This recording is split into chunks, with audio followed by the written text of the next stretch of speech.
What's going on, everybody? Welcome back to TTB Ravens Media. Game day is back. I think this is the first time I'm wearing the Ray Lewis jersey this year.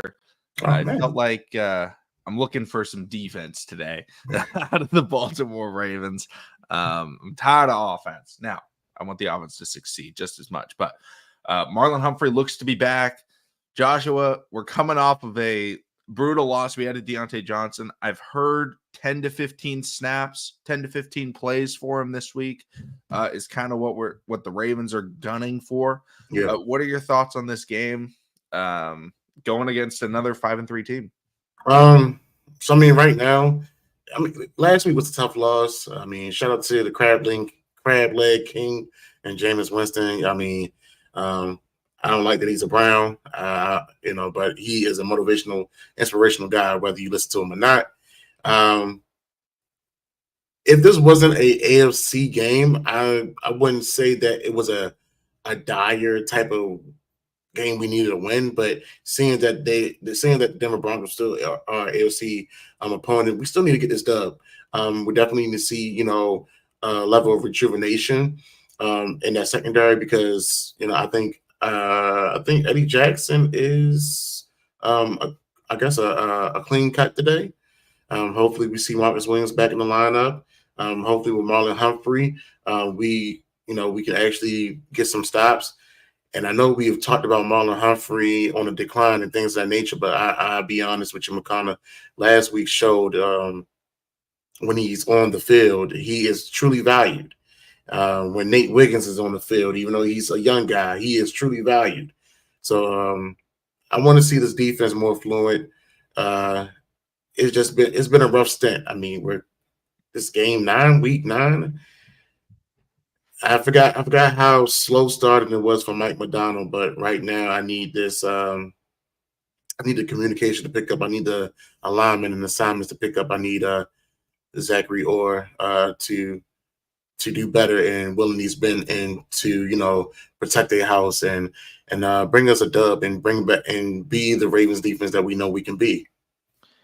Yeah, and this most recent week, I don't think Zachary Orr has had issues, but I don't think last week the defensive issue was Zachary Orr, and I think he's getting a better handle of it. I mean, we had players in position to make plays, and none of them could.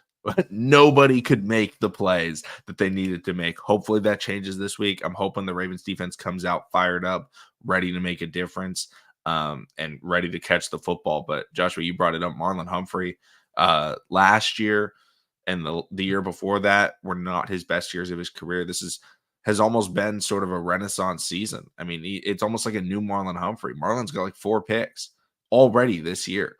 I think that's already a career high, but he's going after the ball. He's being aggressive, and he's the same Marlon Humphrey that we used to see back in like 2019, where it's like, dude, this guy's like in coverage. He's not getting cooked. I'm knocking on wood here because now he's playing a little bit injured, but hopefully he plays well. Nate Wiggins, another player that needs to work on the ball skills, but he's been playing very well because even when he has been beat, he's been able to get the tackle. He's been able to make plays. He had that forced fumble on CeeDee Lamb. He's had some good pass breakups.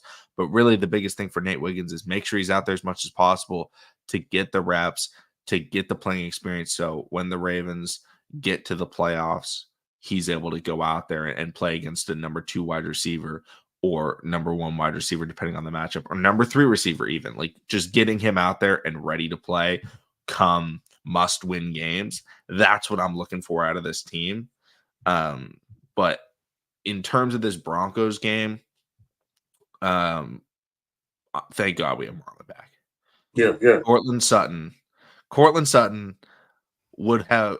Please do not cover him with Brandon Stevens. That's all I'm hoping for. Yeah. Cortland Sutton can make contested catches. That is what he does. That is what Brandon Stevens allows. Brandon Stevens needs to be on anyone other than Cortland Sutton. If Marlon's on him, that's great. If Nate is on him, that's great. JJ says Nate Wiggins is getting his first pick today. I hope so. Bo Nix has played pretty well for rookie quarterback, but at the same time, the Broncos offense is not winning them games. Their defense is. Like, that's how the Broncos have hung their hat, and so with the Ravens, like, their key to winning today offensively, O-line, as it is every week. If this O-line has a decent game, not even a great game, a decent game, the Ravens offense should be able to perform. Um, there's And some who's good on the Broncos defense. I'm about to say who the Broncos pass rushers? Um, it's like no one of note. Like, that's the thing. It's like all new guys that are making a name for themselves. Okay. Let's see. I'm gonna pull up their stat leaders just to see because they've gotten great pressure defensively. So Nick Bonito, Jonathan Cooper, Zach Allen. Those are their top 3 pass rushers with 6, 5.5, and 4 sacks. So, the Broncos defense has just been making plays. And I want to say they have a Pat Surtain has 3 picks. Riley Moss has a pick. Singleton has a pick. Jones, I think that's Byron Jones. No, Brandon Jones. Okay. Wrong. B. Jones at safety. And then McMillan has a pick. Like, they're turning the ball over. They're making plays. Okay. They're flying to the ball. They're playing like a good young defense. And see, I mean, and that's the thing, because a good young defense is when they're hungry. When you play against a team that's hungry, it would be challenging. I'm not going to say that we're gonna dog walk them or not give them their respect, because I mean, let's think about it last year when D'Amico Ryans took over and he had C.J. Stroud. But also think of that defense. He had some young guns over there, and he still got some young guns. I think they did add 1 or 2 more pieces. The fact that you get these type of guys to play around, for these certain coaches, it shows a level of commitment. It shows a level to changing the culture in your facility for your teams. But at the same time, the Baltimore's matching energy on the offensive side of the ball. Baltimore has, some guys with a lot of swagger. Baltimore got some guys with a lot of dog in them, especially, with Lamar, Derrick Henry. I mean, we're going to be getting Keaton Mitchell back. Shout out to Jay Hill. He's been taking this opportunity, and I mean, honestly, man, he's been going crazy. I didn't look, even with Deontay Johnson getting the 10 to 15 snaps, I still feel like he can make a big impact, when he's out there on the field. I wasn't all that gun-ho about the addition of wide receiver, for the simple fact I feel like the offense side of the ball could it improve? Yeah, of course. But right now it's more of a plea for that defense to get retooled. And I hope something else happens by Tuesday. But if not, we have to work what we got and do what we can. I still feel like this could be a later tier top 10, top 15 defense that can get us to a Super Bowl. They just all got to put it all together as a unit, as a team. Yeah, and the other thing that I want to mention for the Ravens that I don't think is being brought up nearly as much as it should have. This team, offense, defense, special teams, all of it, has been wildly undisciplined. The amount of penalties that and I'm not going to say all of the penalties that have been called are 100% penalties every single time. I'm not going to say that, but they are consistently putting the refs in situations where they're going, yeah, that's a penalty. And like they're 50-50 calls some of these times. Some of these pass interference calls, they're not egregious. You're not going to see it called every time. But at the same time, it's not a situation where I'm looking at it and I'm like, you just can never throw the flag there. It's like, no, most of these penalties that the Ravens are getting have been like, yeah, you got him. Except for that one on, I think it was Falele. Falele got like a holding or block in the back last week on Lamar's touchdown run. Or maybe it was 2 weeks ago. Lamar had a touchdown run where he hurdled a guy. And it was like, they called Falele for a penalty. It was like, what? I think it was against the Bengals because I think Justice Hill scored on the screen pass the next play. But other than that penalty, I've been pretty, and there's a roughing the passer that was really bad. I remember that. But overall, they gotta keep it under control. And that stems from the coaches, that stems from the team leadership. get them locked in, get them to play disciplined but aggressive football, because I just see too many times where, oh, it's 3rd and long and we just go out there and we commit a penalty, or we have these situations where we get a sack, it's 2nd and 15, and then we get a PI the next play. We can't be doing that. This team, the way that they lose under Lamar Jackson, every time. One, they've never been blown out. I think the largest loss of Lamar's career is probably like 11 points. I don't know exactly what it is, but I would assume it's like 11 points. It is not very many points. Yeah. So they don't get blown out because they make incredible plays. And someone tweeted this as well, and I can't remember exactly who it was, but it's like they also just have the most ridiculous errors you've ever seen. And it's like 5 of them always happen in a loss. It's like there's like 5 plays where you're like, what just happened on that play?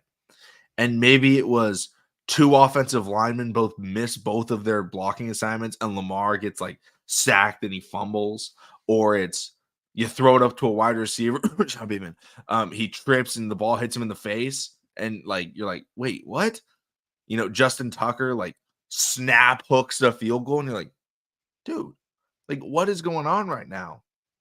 Or then there's the defensive just like miscues where you're like, one corner plays, cover 2, the other play, the safeties are playing cover 3, there's no help, and you just have a guy just running wide open. And it'll just happen like 5 times in the game. You're like, we lost because of that. Now, those errors happen all the time and the Ravens are able to win, but it's very rare you see a game from the Baltimore Ravens where there's not just like an array of ridiculous mistakes that almost no team in the NFL makes outside of the Baltimore Ravens. And that's generally more defensively, those big mistakes, but it's also, we see them out of the offense in terms of offensive line play. That's really it. And drops, the receiver drops are, I'm just going to say, I'm glad Nelly's not going to be out there too much for the rest of the year. And Left Field Jay, welcome into the stream. Joshua was a coach. Yeah. So I coach high school football. Team called Mountain Christian Crusaders. It's a varsity football program for homeschool guys, and also young men that attend private school that don't have a football program. We the conference we are in has 4 teams. We went down to Virginia yesterday in Manassas, played against the top team in the conference, lost 38-16. So yeah. So hopefully the Ravens get a dub for you today. That's man, I'm hoping so, man. I'm hoping so, man. Like this Ravens team, we've seen it at its best. Mm-hmm. At least offensively. We've seen it at its best, and it's special, right? When the offensive line is playing well, like there's nothing this offense can't do. And I want to give a huge shout out to Todd Monken, because I think this year has been a massive improvement in play calling over last year. There's still been some issues. I didn't love the way the Browns game was called. Thinking back, there was very little screen game, which has been one of the like staples of this Ravens offense. It just felt like we weren't trying to get Derrick Henry involved, but we also weren't trying the screen game out. And it just kind of became like, hey, let's just pray for Lamar Jackson to bail us out. And then he would, and then you guys would drop it. So like, whatever. But I think getting the screen game back involved to Justice Hill, Derrick Henry, Zay Flowers, I'd love to see tight end screens, Isaiah Likely. All those things have been great, as well as those draw plays. I felt like we also weren't seeing the draw plays. And maybe that was just lack of confidence in the O-line against the great Browns defensive line. Myles Garrett, Zadarius Smith were doing a great job. But overall, I just felt like we kind of strayed away from the things that had given us success in the previous week. So I hope we get back to that. Denver, they're probably going to be pretty aggressive because they know that Lamar Jackson, Derrick Henry, like that duo is very, very good.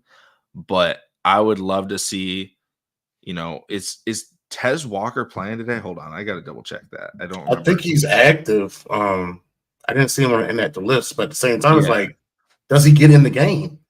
And I I'm think like, I just want to see a shot.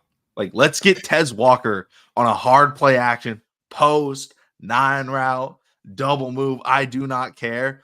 I need someone other than Rashad Bateman going on it, or Nelson Aguilar. I don't want Nelson. Do not run Nelson Aguilar deep anymore.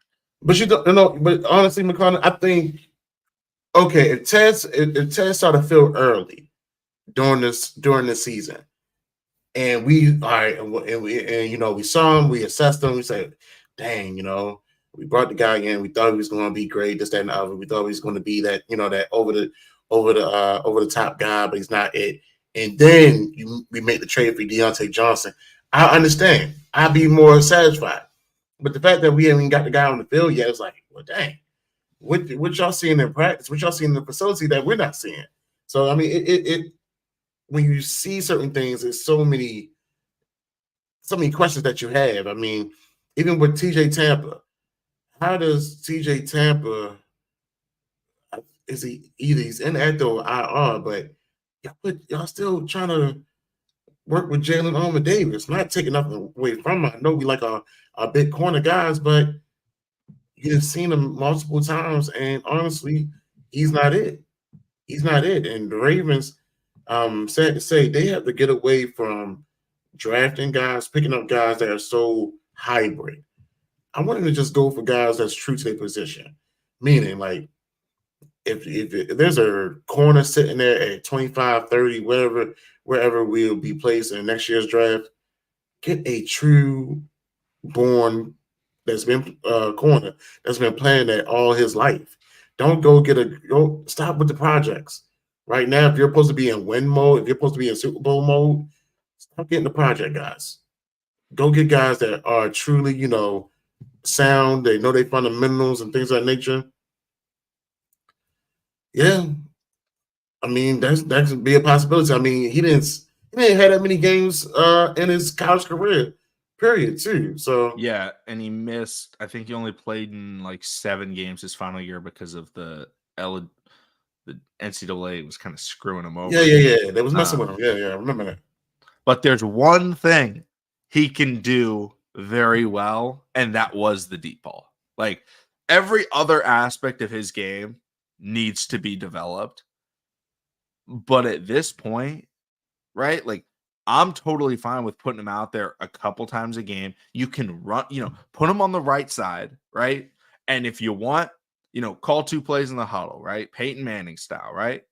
First play is hard play action. You got him on a 9 or a post. And you get some other routes in there, maybe a Zay crosser, whatever. Derrick Henry's in the backfield. You see they got 2 over top, right? Kill. Go to the second play. Power left, Derrick Henry, pitch left, and don't even run it towards Tez Walker. Like you can just stay out of his lane, but get him on the field just to try and stretch out the defense. Because if teams are going too high against him, that's beneficial for the Ravens because that takes a guy out of the box for Derrick Henry anyway. And I'd like to see us try that deep ball because I'm tired of seeing the Rashad Bateman deep balls because one, he gets open. He's great at getting open. We all know that any route you put Bateman on, he will get open.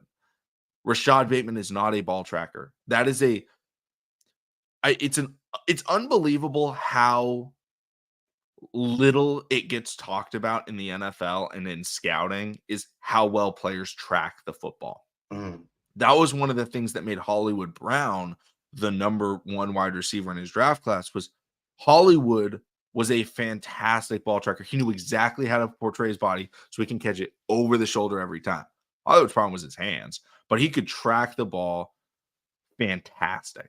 Zay is not a bad tracker of the football. He's not the best tracker of the football. I don't love the deep shots to Zay. I love the intermediate shots to Zay. If Zay's wide open down the field, yes, he can make that play, but I really want to see the Ravens utilize their ball tracking wide receivers, right? The Tylan Wallaces, the Tez Walkers a little bit more because I feel like we've been great as, the intermediate, the short game passing. That's all been fantastic. Let's try and get our other skill sets involved. And Tanya, I completely agree. Like It's a skill set that doesn't get talked about, right? People talk about how good are they at contested catches, how good are they at getting open, how good is their release, how good are just their hands, but how athletic are they, right? Like, are they fast and everything like that? But just being fast, this isn't Madden. This isn't NCAA football 25. Like, just Yeah. being fast isn't good enough in the NFL. Like, Yeah. or just being open. If you can't track the football, if you don't have the balance, because we've seen it multiple times now from Ravens wide receiver, both Zay and Bateman, where they're open on these deep posts that Lamar throws, and then they turn to catch the ball because they don't want to like catch it over the shoulder. They turn and they've both slipped. We saw Zay Flowers do it last year. I want to say it was against Pittsburgh, where Zay Flowers is like wide open down the field, and you just see like his leg buckle behind him, and you're like, no, not again. Like that's another aspect that some players have. Some players need to work on it. Let's use Tez Walker, or at least if we use them and it does not work, we know, right? Like, okay, we're done with the deep balls, but if we're trying deep balls, get Tez Walker on the field. Like that's what he was drafted for. Yeah. And shout out to Mark Andrews, finally picking the pace up on this game and feeling better. He's been a monster. Yeah. So I mean, are we gonna do any predictions? Let's do some bold predictions. We got like 2 minutes till this game starts. So do you want to just go defense and offense and just say both at the same time? Yeah, we can do that, man. All right, go ahead if you got them.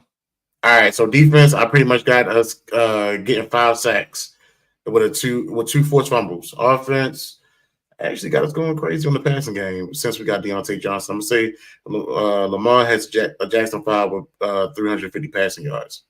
I love it. My defensive bold prediction: every time we've seen this man struggle, drop an interception, make a bad play, that next week he's played has been fantastic every time. Kyle Hamilton, I got getting 2 picks today and taking one of them back to the house. I think this is a huge bounce back game for him. I want to say the game before the Niners game last year, Kyle Hamilton dropped an easy pick. And then he went out in the Niners game and he had the 2 picks. He had the one to Debo. They threw a post or crosser to Debo. He stepped in front. And then he also had the one where he like was on the ground and then stood back up and like somehow picked it off. That play was crazy. But I think it's going to be a huge bounce back game for him. And then offensively, I think that we're going to see Lamar Jackson get his first 50-plus yard rushing touchdown of the year. I think we're going to see a big Derrick Henry game, but at some point, third, fourth quarter, they're trying to stop the run. They're going to sell it on Derrick Henry. Lamar's going to keep it, and Lamar's going to take it to the house. I like the sound of that. Marlon, another pick. I love that. I absolutely love that. But guys, we got 1 minute till this game starts. Everybody, thank you all so much for watching. Subscribe for more.